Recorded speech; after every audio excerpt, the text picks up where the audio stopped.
2024년 11월 서울 변두리의 작은 식당. 64세의 박순자는 오늘도 뜨거운 김이 모락모락 피어오르는 주방에서 국자를 휘젓고 있었다. 손등에는 화상 자국이 여러 개, 손가락 마디마디는 관절염으로 삐뚤어져 있었다. 하지만 그녀는 단 한 번도 쉬지 않았다. 남편 정혜수가 사업 실패로 거액의 빚을 남기고 실종된 지 30년. 그녀는 혼자 힘으로 세 자식을 키워냈다. 새벽 4시에 일어나 시장에 가고 밤 11시까지 식당을 지켰다. 명절에도 아플 때도 쉬지 않았다.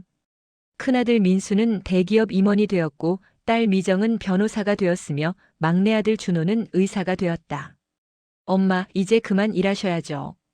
어느 날 큰아들 민수가 찾아와 말했다. 건강검진 받으셨어요?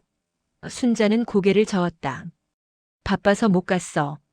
민수의 얼굴이 굳었다. 엄마, 요즘 자꾸 같은 말 반복하시고 불 끄는 것도 까먹으시잖아요. 병원 가봐야 해요. 다음 주 자식들이 함께 병원에 동행했다. 의사는 심각한 표정으로 말했다. 치매 초기 소견이 보입니다. 정밀 검사가 필요합니다. 순자는 멍하니 서류를 받아들었다. 그날 저녁 세 자식이 모였다. 엄마, 요양원에 가시는 게 좋겠어요. 미정이 말했다. 전문 케어가 필요해요. 나는 괜찮아. 아직 일할 수 있어. 순자가 항변했지만 자식들의 눈빛은 이미 결정된 듯 했다. 엄마, 우리도 각자 바빠요. 제대로 돌봐드릴 수 없어요. 준호가 차갑게 말했다. 그들은 이미 요양원을 알아봐 놓은 상태였다. 입소 서류에 사인하는 날 순자는 서류 사이에 끼워진 다른 종이를 발견했다. 부동산 명의 이전 동의서. 그녀가 평생 갚아온 빚으로 겨우 마련한 20평 빌라의 소유권 이전 서류였다. 이게 뭐니? 엄마, 나중에 복잡해질까봐 미리 정리하는 거예요. 걱정 마세요. 민수가 웃으며 말했다. 순자는 떨리는 손으로 사인했다. 그날 그녀는 자신이 더 이상 엄마가 아니라 부담이 되었음을 깨달았다.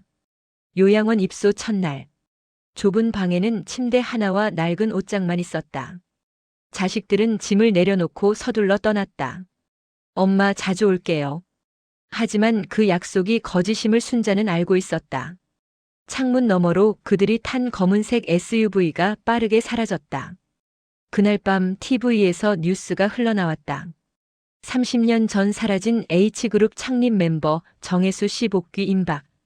해외에서 새로운 사업으로 성공, 국내 투자 시장 귀환 예정. 화면 속 남편의 모습. 늙었지만 여전히 건강해 보이는 얼굴. 옆에는 젊은 여자와 아들로 보이는 청년이 서 있었다. 순자는 TV를 끄지 않았다. 그저 화면을 응시했다. 눈물은 나오지 않았다. 대신 그녀의 눈빛이 서서히 차가워졌다. 그래, 살아있었구나. 그녀는 중얼거렸다. 그럼 나도 살아야지. 다음 날 아침 순자는 식사 시간에 멍하니 앉아 있었다. 간호사가 말을 걸자 그녀는 초점 없는 눈으로 되물었다. 여기가 어디죠? 간호사는 놀란 듯 그녀를 살폈다. 요양원이에요, 할머니. 어제 오셨잖아요. 순자는 고개를 갸웃거렸다. 그랬나요? 원장실에서 긴급 회의가 열렸다. 증세가 생각보다 빠르게 진행되는 것 같습니다. 담당이가 말했다. 보호자에게 연락하겠습니다. 하지만 자식들은 바쁘다며 전화조차 받지 않았다. 순자는 낮에는 치매 환자처럼 행동했다. 같은 질문을 반복하고 밥을 먹었는지 잊어버리고 화장실 위치를 헷갈려 했다. 직원들은 곧 그녀를 중증 환자로 분류했다. 하지만 밤이 되면 달랐다. 그녀는 침대 밑에 숨겨둔 노트를 꺼냈다. 11월 8일. 이곳 직원 명단 파악 완료. 간호사 김은지 28세 학자금 대출 상환 중. 배식 담당 정옥 72세 남편 사망 후 생계형 근로. 원장 박종민 51세 재정 상태 불안정. 그녀는 매일 관찰한 내용을 빼곡히 기록했다. 일주일 후 순자는 배식 도우미 정옥 할머니에게 말을 걸었다. 할머니, 이곳에 오래 계셨어요? 정옥은 순자를 신기하게 쳐다봤다. 어머, 할머니 정신 멀쩡하시네요. 순자는 손가락을 입술에 갖다 댔다. 쉿. 비밀이에요. 정옥은 웃으며 앉았다. 두 사람은 빨래방 구석에서 나직이 이야기를 나눴다. 이곳 후원금 명단 아세요? 순자가 물었다. 정옥은 고개를 끄덕였다. 원장실에 파일 있어요. 제가 청소할 때 봤는데. 그녀는 목소리를 낮췄다. 정혜수라는 이름으로 매달 5천만 원씩 들어와요. 벌써 3년째래요. 순자의 손이 멈췄다. 정혜수요? 네, H그룹 임원이라던데. 이 요양원 최대 후원자래요. 정옥은 아무것도 모른 채 계속 말했다. 덕분에 우리 월급이라도 나오죠. 그날 밤 순자는 노트에 적었다. 남편은 내가 여기 있다는 걸 알고 있다. 후원금은 입마금용이다. 자식들과 거래했을 가능성 높음. 그녀는 펜을 내려놓고 창밖을 바라봤다. 차가운 11월 달빛이 방을 비췄다. 다음 날 순자는 간호사 은지에게 접근했다. 언니 힘들어 보이네요. 은지는 피곤한 얼굴로 웃었다. 요즘 학자금 갚느라 투잡 뛰고 있어요. 순자는 따뜻한 차를 건넸다. 제가 젊었을 때 식당 했거든요. 경영 노하우 좀 있어요. 궁금한 거 있으면 물어봐요. 은지는 호기심 어린 눈으로 순자를 봤다. 할머니, 치매 아니셨어요? 순자는 웃었다. 연기였어요. 살아남으려면 바보처럼 보여야 할 때가 있거든요. 그날부터 은지는 순자의 정보원이 되었다. 순자는 요양원 도서관에서 법률 서적을 찾았다. 상속법, 주식회사법, 부동산 등기법. 그녀는 밤마다 공부했다. 가족에게 버림받았지만 포기하지 않았다. 내가 가진 게 뭐가 있을까? 그녀는 30년 전 기억을 더듬었다. 그리고 떠올랐다. 남편이 회사를 차릴 때 형식상 공동대표로 자신의 이름을 올렸던 것. 당시 서류에 사인했던 기억. 설마 아직도. 순자는 다음 날 은지에게 부탁했다. 등기소 서류 좀 떼어올 수 있어요? 일주일 후 은지가 봉투를 건넸다. H그룹 전신인 해성물산 등기부등본이에요. 순자는 떨리는 손으로 서류를 펼쳤다. 그리고 그곳에서 발견했다. 대표이사 정혜수 주식 52%, 공동대표 박순자 주식 48%. 30년 전 회사가 아직 살아있었고 그녀의 이름도 남아있었다. 순자는 웃음을 터뜨렸다. 요양원 복도에 웃음소리가 울려 퍼졌다. 간호사들은 치매가 더 심해지셨나 봐라고 수군거렸다. 하지만 순자는 상관없었다. 그녀는 마침내 무기를 찾았다. 순자는 요양원을 더 주의 깊게 관찰하기 시작했다. 겉보기엔 평범한 노인들이었지만 각자의 사연이 있었다. 302호 강철수 69세는 전직 회계사였다. 대기업 CFO까지 지냈지만 치매 진단 후 아들이 재산을 가로채고 이곳에 버렸다. 강 선생님 차 한잔 하시죠. 순자가 말을 걸자 강철수는 경계하는 눈빛을 보였다. 치매 환자가 착원하는 건 처음이네요. 순자는 웃으며 등기부등본을 보여줬다. 이 서류 좀 봐주실래요? 전문가 의견이 필요해서요. 강철수는 안경을 쓰고 서류를 읽었다. 그의 눈이 점점 커졌다. 이건 48% 지분이잖아요. 할머니가 H그룹 초기 공동창업자였어요.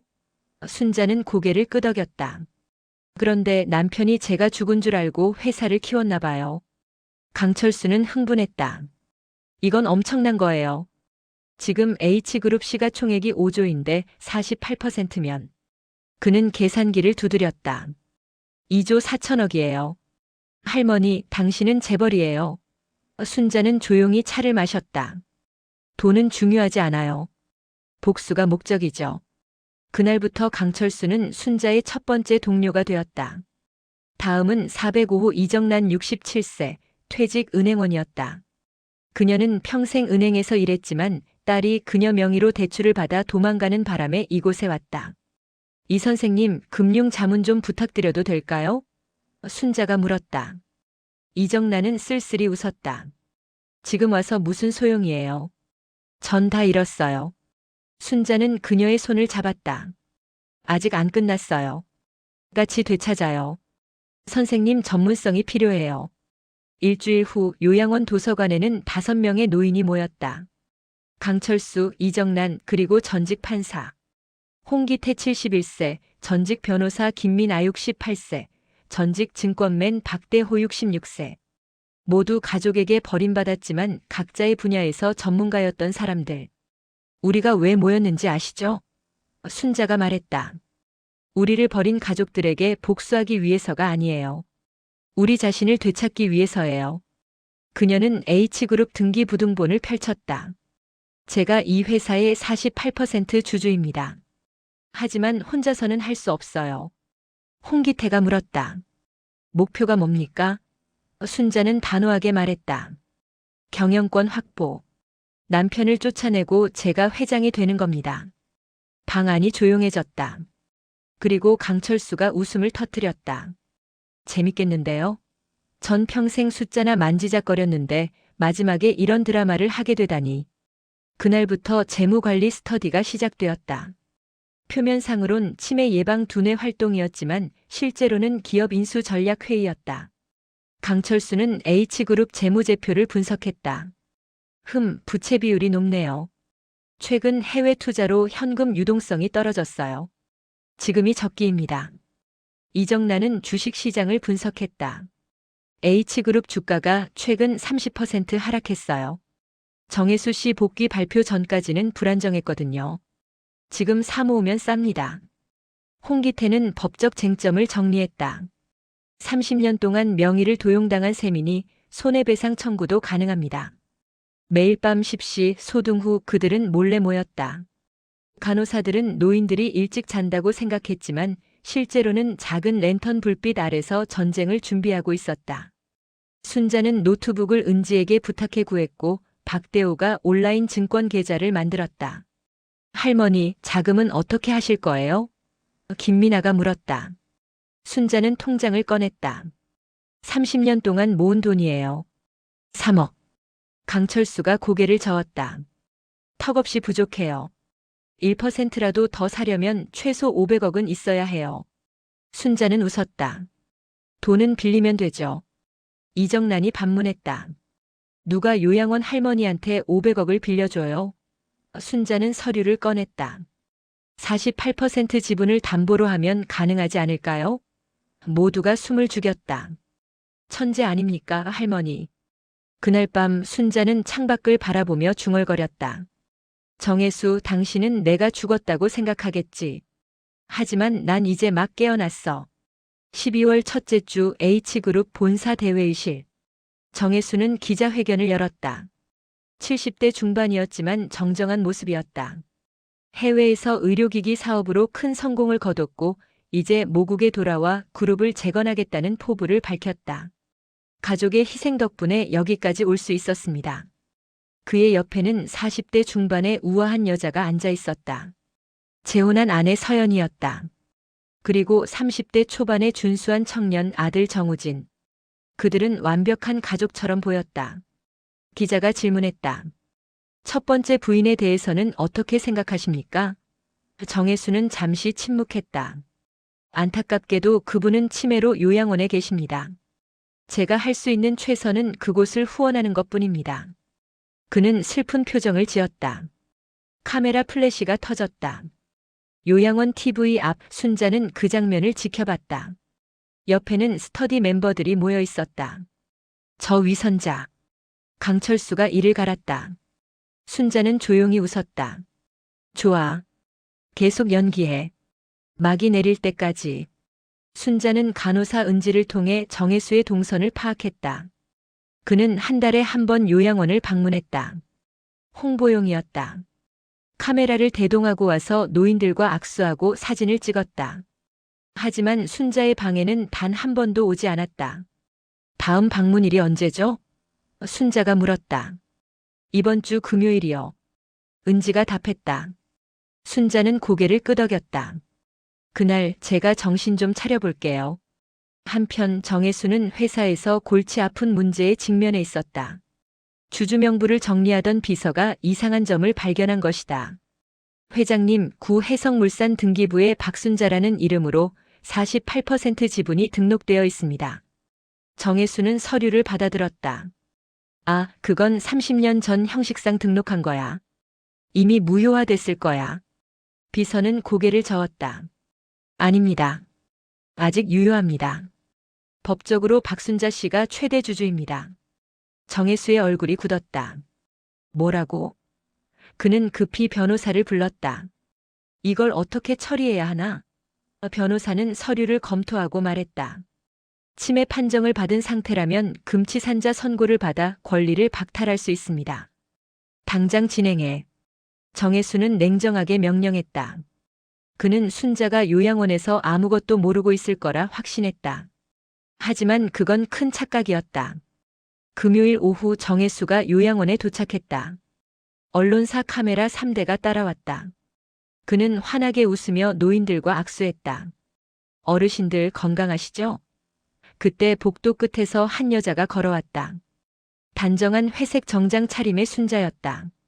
머리는 깔끔하게 빗어 올렸고 화장도 옅게 했다. 그녀는 정혜수를 똑바로 쳐다봤다. 정혜수는 순간 당황했다. 당신, 오랜만이네요, 여보. 순자는 조용히 말했다. 주변이 술렁였다. 카메라가 두 사람에게 집중됐다. 정혜수는 억지로 웃으며 말했다. 여보, 여기서 뭐 하는 거요? 방으로 돌아가요. 순자는 움직이지 않았다. 왜요? 남편이 오면 반갑게 맞이해야 하지 않나요? 그녀는 카메라를 향해 말했다. 여러분, 제 남편 멋지죠? 30년 만에 돌아왔어요. 저를 여기 두고요. 정혜수는 당황한 표정을 감추려 애썼다. 여보, 당신 상태가 치매요? 순자가 끼어들었다. 네, 맞아요. 전 치매예요. 그래서 30년 전 일도 잘 기억 못해요. 예를 들면, 그녀는 잠시 멈췄다. 우리가 같이 회사 차렸던 일 같은 거요. 정혜수의 얼굴이 창백해졌다. 순자는 미소 지었다. 기억나실 때 천천히 이야기해요. 전 여기서 기다릴게요. 그녀는 천천히 돌아서서 방으로 걸어갔다. 복도에는 정적이 흘렀다. 그날 밤 정혜수는 변호사에게 전화했다. 당장 금치산자 선고 절차 밟아. 그리고 요양원에 압력 넣어서 그녀를 완전히 격리시켜. 그는 식은땀을 흘렸다. 뭔가 잘못되고 있었다. 순자는 방에서 노트북을 열었다. 강철수가 보내온 보고서가 화면에 떴다. H그룹 주식 7% 추가 매입 완료. 총 보유 지분 55%. 최대 주주 지위 확보. 순자는 창밖의 달을 바라보며 중얼거렸다. 이제 시작이야. 순자와 스터디 멤버들은 비밀리에 실버케어 재단이라는 비영리 단체를 설립했다. 표면상으론 노인 복지를 위한 투자 클럽이었지만 실제 목적은 H그룹 주식 매입이었다. 이정란의 금융 네트워크를 통해 은행에서 500억을 대출받았다. 담보는 순자의 48% 지분. 위험한 도박입니다. 홍기태가 말했다. 만약 실패하면 모든 걸 잃어요.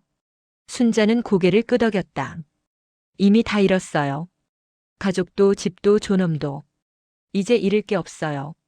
박대호는 분산 매수 전략을 세웠다.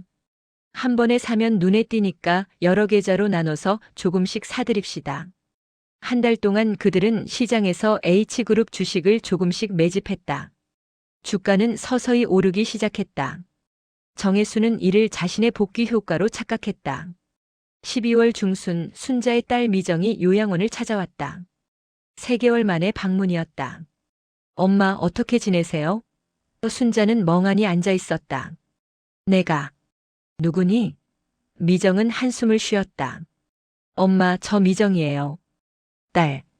아, 미정이. 순자는 천천히 말했다. 미정은 가방에서 서류를 꺼냈다. 엄마, 서명 좀 해주셔야 해요. 주식 관련된 건데. 순자는 서류를 보지도 않고 물었다. 무슨 주식? 미정은 답답한 표정을 지었다. 엄마 명의로 된 H그룹 주식이요. 아빠가 필요하대요. 회사 경영하는데 꼭 필요하다고. 순자는 웃었다. 아빠? 아, 네, 아빠. 그 사람 어디 있니? 외국에 계세요. 바빠서 못 오신대요. 미정이 대답했다. 순자는 고개를 저었다. 그럼 안 돼. 직접 와서 말해야지. 미정의 얼굴이 굳었다. 엄마, 왜 이러세요? 그냥 서명만 하시면 되잖아요. 어차피 엄마는 모르시잖아요. 그 순간 순자의 눈빛이 변했다. 모른다고? 내가 뭘 안다고? 엄마? 미정이 당황했다. 순자는 차갑게 말했다. 나가. 그리고 다신 오지 마. 엄마 무슨 소리예요? 들리지 않아? 나가라고. 순자의 목소리는 단호했다. 미정은 황당한 표정으로 서류를 챙겨나갔다. 그날 밤 순자는 강철수에게 말했다. 가족은 끝났어요. 이제 미련 없어요. 강철수는 그녀의 어깨를 두드렸다. 우리가 있잖아요, 할머니. 우리가 새 가족이에요. 한편 정혜수는 주주명부 변화를 감지했다. 실버케어 재단? 이게 뭔가? 비서가 보고했다. 최근 한 달간 7%를 매입했습니다. 정체를 알 수 없는 단체입니다. 정혜수는 불안해졌다. 조사해. 당장. 며칠 후 보고가 올라왔다. 대표자는 강철수 전직 회계사입니다. 현재 거주지는. 비서는 말을 멈췄다. 선강요양원입니다. 정혜수는 자리에서 벌떡 일어났다. 뭐라고? 그는 즉시 요양원으로 달려갔다. 순자의 방문을 두드렸다. 여보, 문 열어요. 안에서 순자의 목소리가 들렸다. 왜요? 바쁜 사람이 웬일이에요? 우리 얘기 좀 합시다. 문이 열렸다. 순자는 의자에 앉아 차를 마시고 있었다. 들어와요. 30년 만에 부부 대화네요. 정혜수는 방으로 들어와 문을 닫았다. 당신, 뭐 하는 거요? 순자는 태연하게 대답했다. 주식 공부요. 요즘 노인들 사이에서 유행이래요. 실버케어 재단 당신이 만든 거요? 순자는 고개를 갸웃거렸다. 실버케어? 그게 뭔데요? 정혜수는 화를 냈다. 속이지 마. 당신 멀쩡하잖아. 순자는 웃었다. 증명할 수 있어요? 제가 멀쩡하다는 걸? 정혜수는 말문이 막혔다. 당신이 주식을 사 모으고 있다는 거 다 알아. 그래서요? 순자는 차를 한 모금 마셨다. 제 돈으로 제 명의 주식을 사는데 문제 있나요? 정혜수는 이를 갈았다. 당신 지금 뭐 하려는 거요? 순자는 그를 똑바로 쳐다봤다. 당신이 30년 전에 했어야 할 걸 하는 거예요. 집으로 돌아가는 거죠. 정혜수는 위협했다. 금치산자 선고 신청했어. 곧 당신은 모든 권리를 잃을 거요. 순자는 웃음을 터뜨렸다. 해봐요.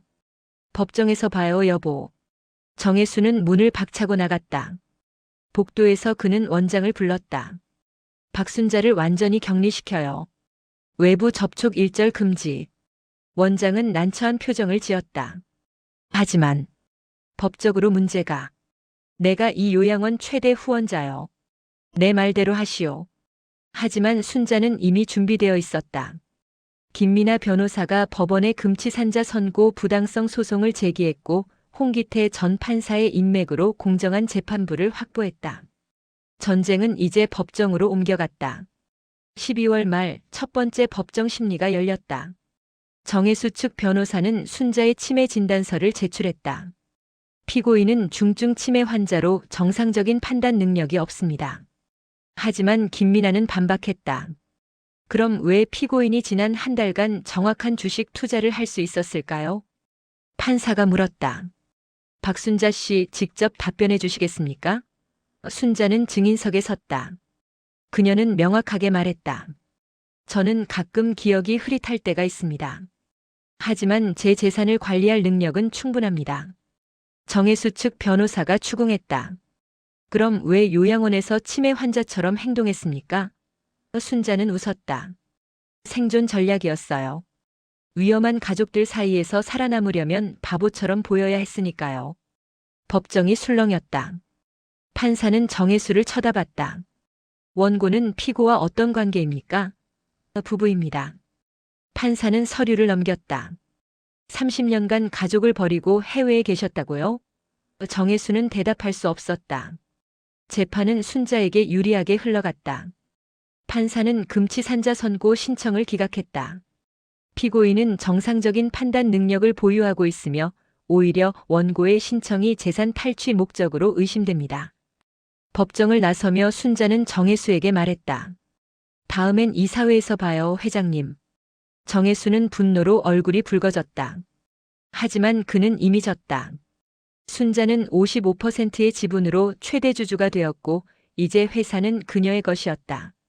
1월 첫째 주 H그룹 주주총회 공고가 났다. 최대 주주 변경에 따른 임시 주주총회 개최. 업계가 발칵 뒤집혔다. 언론은 연일 보도했다. 요양원 할머니 H그룹 최대 주주 등극. 정혜수는 마지막 발악을 했다. 소액 주주들을 모아 연합을 만들고 순자의 지분 행사를 막으려 했다. 저 여자는 사기꾼입니다.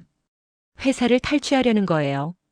하지만 강철수가 준비한 재무 보고서는 완벽했다. 순자의 매입 과정에는 어떤 불법도 없었다. 주주총회 전날 순자는 요양원 친구들과 마지막 회의를 했다. 내일이면 끝입니다. 여러분 덕분에 여기까지 왔어요. 강철수가 웃었다. 무슨 소리예요? 우리도 덕분에 인생 2막을 살고 있잖아요. 이정란이 물었다. 내일 회장님은 무슨 옷 입으실 거예요? 순자는 옷장을 열었다. 거기엔 새로 맞춘 검은색 정장이 걸려 있었다. 단순하지만 품격 있는 디자인. 이거요. 화려할 필요 없어요. 나는 그냥 나니까. 주주총회 당일. H그룹 본사 대회의실은 200명이 넘는 주주들로 가득 찼다.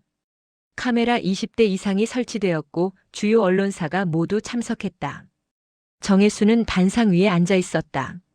그는 여전히 자신이 이길 수 있다고 믿었다. 오전 10시 회의가 시작되었다. 사회자가 말했다.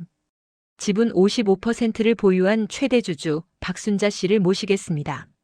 문이 열렸다. 순자가 걸어 들어왔다. 검은색 정장에 은색 브로치. 머리는 단정하게 올렸고 화장은 최소한으로 했다. 하지만 그녀의 눈빛은 강렬했다.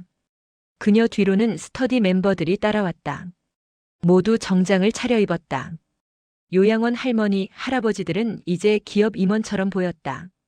순자는 천천히 단상으로 걸어갔다. 정혜수는 자리에서 일어나지 않았다. 순자는 그의 옆에 섰다. 자리 좀 비켜주시겠어요? 거기 제 자리예요. 정혜수는 비웃었다. 당신 자리는 요양원이요. 순자는 웃으며 서류를 꺼냈다. 주식 55% 보유 증명서입니다. 여기 계신 분들께 보여드릴게요. 스크린에 서류가 확대되어 나타났다. 주주들이 웅성거렸다. 정혜수의 얼굴이 굳었다. 의장 선출을 진행하겠습니다. 사회자가 말했다. 박순자 씨를 의장으로 추대하는 것에 찬성하시는 분? 55%의 손이 올라갔다. 박수 소리가 터져 나왔다. 정혜수는 자리에서 일어났다. 이건 인정할 수 없소. 순자는 조용히 말했다. 법은 이미 인정했어요. 이제 당신이 인정할 차례죠. 그녀는 정혜수를 쳐다봤다.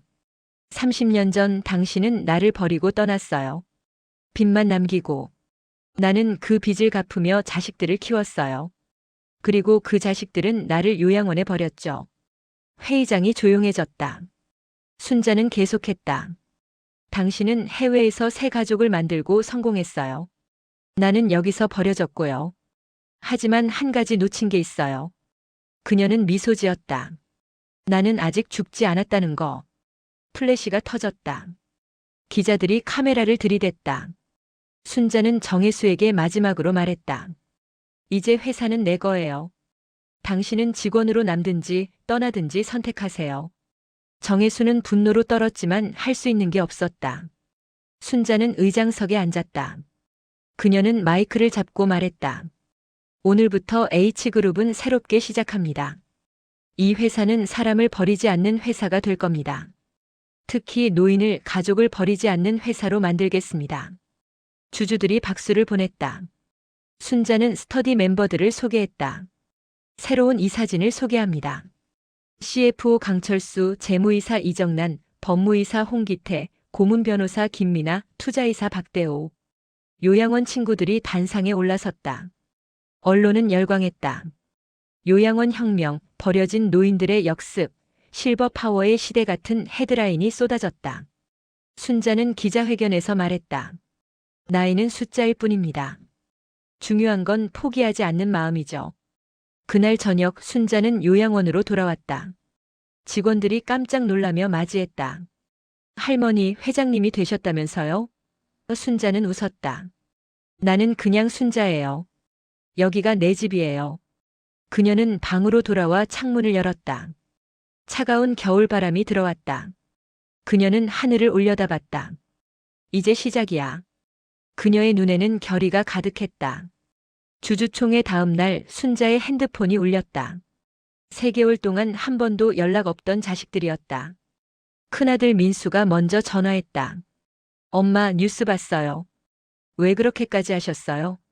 순자는 차분하게 답했다. 어디까지가 그렇게인지 모르겠구나. 엄마, 우리 만나서 얘기해요. 오해가 있었던 것 같아요. 순자는 웃었다. 오해? 요양원에 버린 게 오해니? 전화 저편에서 침묵이 흘렀다. 내일 회사로 와라. 직원들처럼. 다음 날 세 자식이 H그룹 로비에 나타났다. 큰아들 민수, 딸 미정, 막내 준호. 그들은 안내 데스크에서 방문증을 받아야 했다. 회장님과 약속 있으신가요? 직원이 물었다. 민수는 얼굴이 붉어졌다. 저, 아들입니다. 성함과 용건을 말씀해 주세요. 직원은 냉정했다.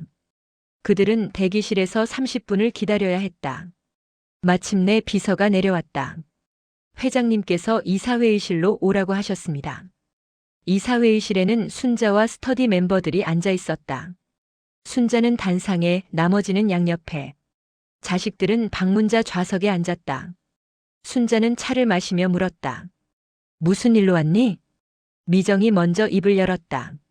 엄마, 우리가 잘못했어요. 그때는 정말 엄마 건강이 걱정돼서. 순자는 손을 들어 막았다. 그만. 변명은 듣기 싫구나. 그녀는 서류를 펼쳤다. 여기 너희가 나한테 받은 돈 내역이야. 스크린에 표가 나타났다. 민수, 대학 등록금 4년 1억 2천. 결혼 자금 5천만. 집 계약금 2억. 미정, 대학 등록금 1억. 유학 비용 3억. 사무실 개업 자금 1억. 준호, 의대 등록금 2억. 개업 자금 3억. 총액이 화면에 떴다. 15억 7천만 원. 자식들은 고개를 숙였다. 순자는 계속했다. 이 돈을 30년 동안 갚았어. 남편이 남긴 빚 20억까지. 총 35억을 혼자 갚았지. 그녀의 목소리는 떨리지 않았다. 그리고 너희는 나를 요양원에 버렸어. 집까지 빼앗고. 민수가 변명했다. 엄마, 그건 나중에 돌려드리려고. 거짓말. 순자는 단호하게 말했다. 너희는 내가 죽기를 기다렸어. 치매 걸려서 아무것도 모르고 죽기를. 미정이 울먹였다. 엄마, 그런 게 아니에요. 순자는 자리에서 일어났다. 이제부터 내 말 잘 들어라. 첫째, 너희에게 줄 유산은 없다. 회사 지분은 이분들께 넘긴다. 그녀는 스터디 멤버들을 가리켰다. 이분들이 진짜 가족이야. 둘째, 빌라는 이미 팔았다. 그 돈으로 요양원 개보수 기금을 만들었어. 자식들은 충격에 빠졌다. 셋째, 너희가 받은 돈 15억은 갚지 않아도 된다. 대신 내 장례식에 오지 마라. 준호가 소리쳤다. 엄마, 이게 무슨 짓이에요? 우리를 이렇게 모욕하시게요? 순자는 차갑게 웃었다.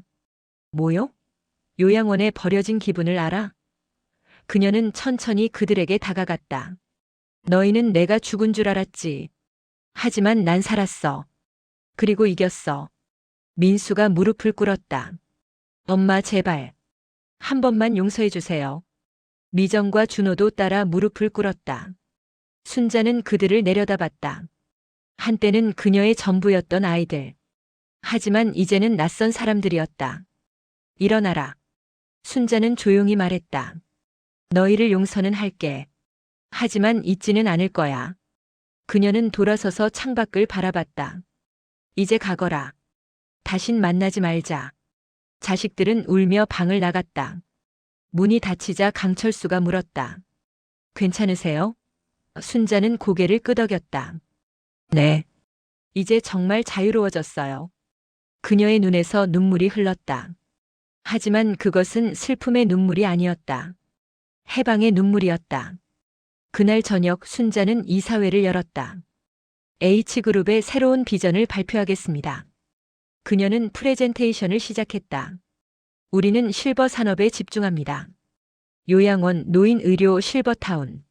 버려진 노인들이 없는 사회를 만드는 게 목표입니다. 이사들이 박수를 보냈다. 이정란이 물었다. 자금 계획은? 순자는 웃었다. 제 지분 10%를 재단에 기부하겠습니다. 시가 5천억 원. 그걸 노인 복지에 쓸 겁니다. 회의실이 술렁였다. 회장님. 순자는 손을 저었다. 돈은 죽으면 가져갈 수 없어요. 살아있을 때 의미 있게 써야죠. 그녀는 창밖을 바라봤다. 우리가 바꿔야 해요. 노인을 버리는 사회를. 한 달 후 H그룹은 실버 희망재단을 설립했다.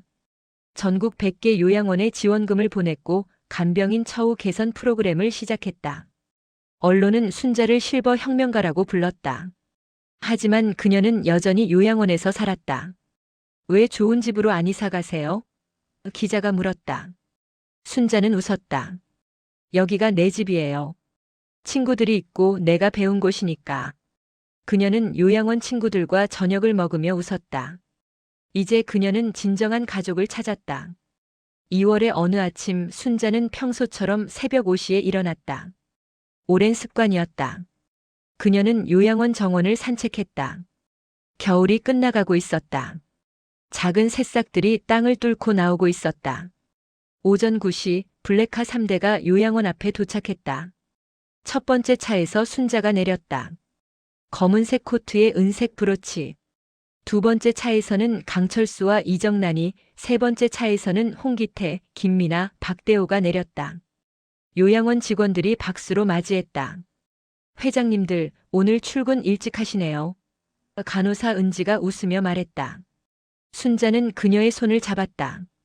은지 씨, 오늘 중요한 날이에요. 같이 가실래요? 은지는 고개를 갸웃거렸다. 저요? 네, 당신도 우리 팀이니까.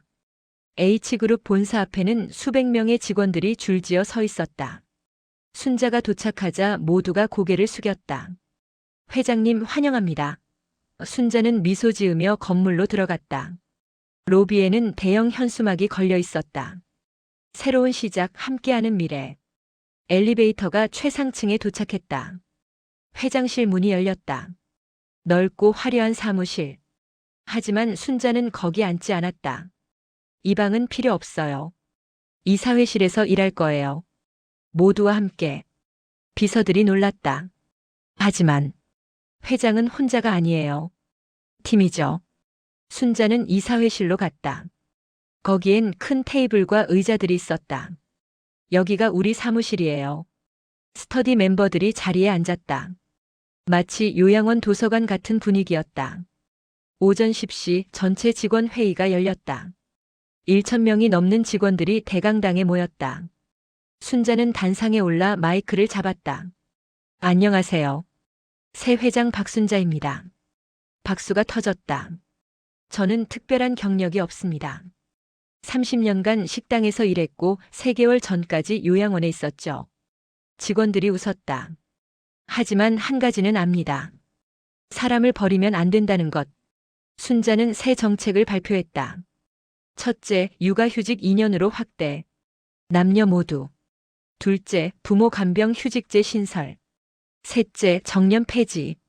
일할 수 있으면 나이 상관없이 일하는 거예요. 직원들이 환호했다.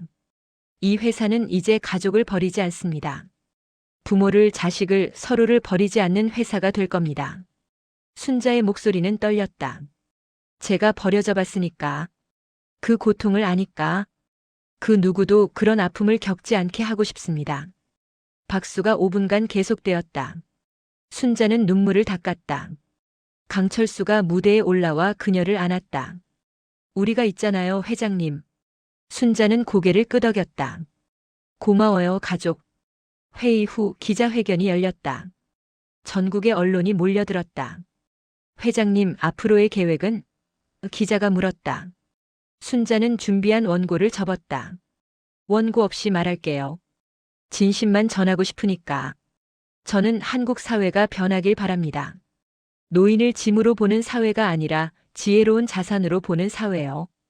우리 부모 세대가 이 나라를 일으켰어요. 그분들을 요양원에 버리고 있는 건 배은망덕이죠. 또 다른 기자가 물었다. 전 남편 정혜수 씨와는 어떻게 되었습니까? 순자는 잠시 침묵했다. 그분은 퇴사하셨어요. 자신의 선택이었죠. 저는 복수를 원한 게 아니었어요. 다만 제 자리를 찾고 싶었을 뿐이에요. 자녀분들과는요? 순자는 미소 지었다. 피로 맺어진 가족은 끝났어요.